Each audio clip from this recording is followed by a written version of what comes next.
The silent crack. The high-speed thrill of the hidden inventory arc has crashed into a cold, suffocating reality. We've seen Satoru Gojo become a god, but while he was ascending to the heavens, his best friend was falling into an abyss. This is the moment where the blue spring officially dies and the winter of the Jujutsu world begins. In our last episode, we watched Gojo erase Toji Fushiguro from existence, but the poison Toji left behind wasn't in Gojo's body. It was in Suguru Geto's mind. The cheers of the Time Vessel Association cult members are still ringing in Geto's ears, and they sound like a death knell for his morality.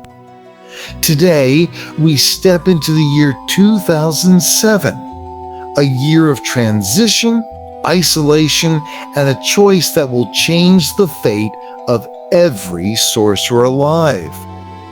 Welcome to episode 4. Prepare yourselves, because we are about to witness the tragic birth of the world's worst curse user. Scene 1, The Taste of Vomit. The episode opens with a sensory nightmare. The vibrant colors of the previous episodes have faded into muted grays and blues. We see Suguru Geto sitting alone in a dark room. The only sound is the rhythmic, mechanical hum of an air conditioner and the wet, squelching sound of a cursed spirit being compressed into a small black orb. Geto looks at the orb with pure loathing. He describes the act of consuming a curse. It's like swallowing a rag used to wipe up vomit. This is his daily life. While Gojo is out on high-profile missions, becoming the untouchable pillar of society, Geto is wandering through the filth of humanity, consuming their fears and hatred to protect them. He stands in front of a mirror, pulling his hair back. His face is gaunt, his eyes sunken. He is tired. He is no longer the confident young man who preached about protecting the weak. Now, every time he sees a non-sorcerer, he hears the clapping of the cult. He starts to refer to them by a new name, a slur that Toji used. Monkeys. Scene 2. The isolation of the strongest. We jump forward in time. Gojo has mastered the ability to keep his infinity active at all times. He is now effectively a one-man army. We see him in the school courtyard, surrounded by junior students like Nanami and Heibara. Gojo is laughing, showing off his new powers. He is the sun, and everyone is drawn to his light. But Geto is standing in the shadows, watching. Gojo notices the distance. He tries to reach out, but the gap is too wide. "Are you okay, Suguru? You've lost weight," Gojo asks, his voice genuinely concerned. Geto forces a smile. "It's just the summer heat," he lies. The tragedy here is that Gojo is so powerful now that he no longer needs a partner. The duo that was once the strongest together has become the strongest Gojo and the one who left Geto. This isolation is the catalyst. Geto feels redundant, his suffering overshadowed by Gojo's perfection. Scene 3. The Heibara Tragedy. The breaking point arrives with a mission involving the junior students. You, Heibara, the optimistic, bright-eyed first year who loved bread and admired Geto, is sent on a seemingly simple grade 2 mission with Nanami. The scene shifts to the morgue. The atmosphere is freezing. We see Nanami sitting on a bench, covered in blood and bruises, his spirit completely broken. On the table lies the body of Heibara, covered by a white sheet. They said it was a grade 2 mission. Nanami whispers, his voice cracking with a mixture of grief and anger. but it was a land deity.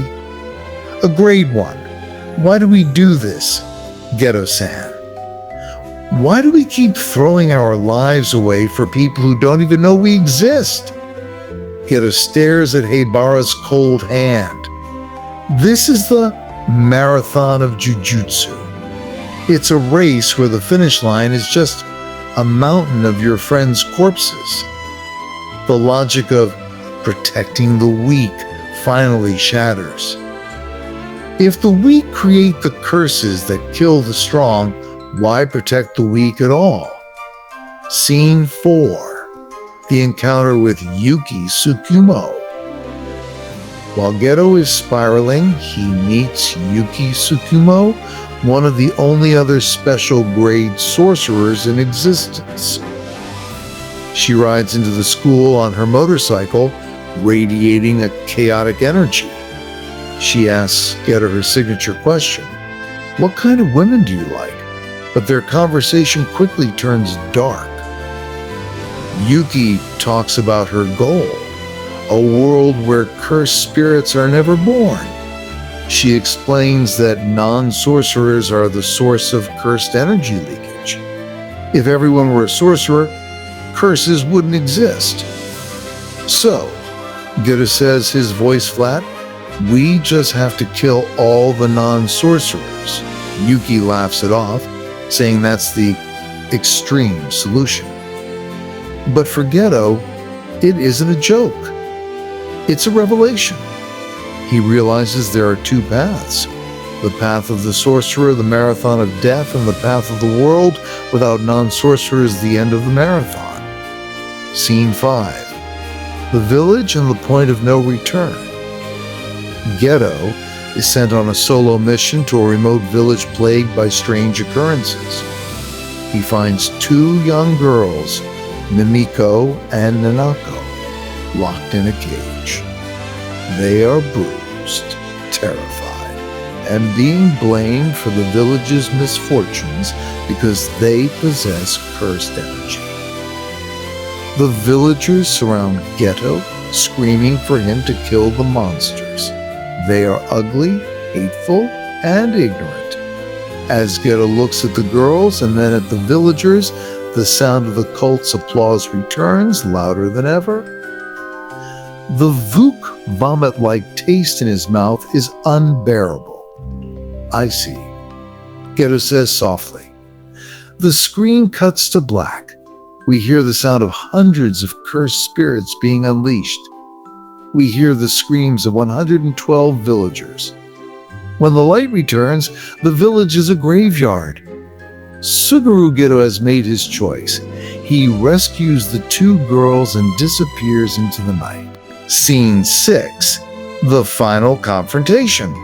News of the massacre reaches Jujutsu High. Geto has been classified as a cursed user and sentenced to death. The episode climaxes in Shinjuku. Gojo is walking through the crowded streets when he sees a familiar silhouette. It's Geto. They stand in the middle of the crowd, the strongest and the criminal. "Why, Suguru?" Gojo demands, his voice trembling with a mix of rage and heartbreak. Geto explains his plan to kill all non-sorcerers and create a world for sorcerers only. Gojo argues that it's impossible even for him. "Are you the strongest because you're Satoru Gojo? Or are you Satoru Gojo because you're the strongest?" Geto asks. He tells Gojo that if Gojo wanted to, he could make this dream a reality. Gojo raises his hand, the energy of purple flickering in his fingertips. He has the chance to kill Geto right there. But he can't. He watches his best friend walk away into the crowd, and for the first time, the 6 eyes can't see a way to save the person who matters most. The final suspense. The duo is dead. The era of the strongest is over, and the era of the king of curses is approaching. The fate of the broken. Geto has started his cult, and Gojo is left alone to raise a new generation. How will this separation lead to the Shibuya incident years later? A new protege.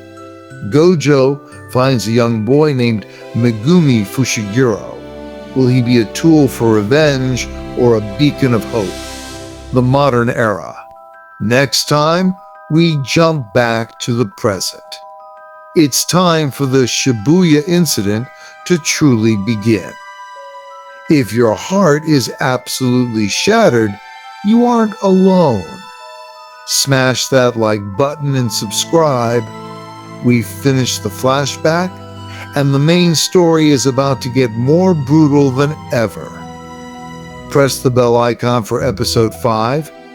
It's like that, where we return to Yuji Megumi and Nobara. Was Geto right, or was he just a victim of his own strength? Let us know in the comments. End of episode 4.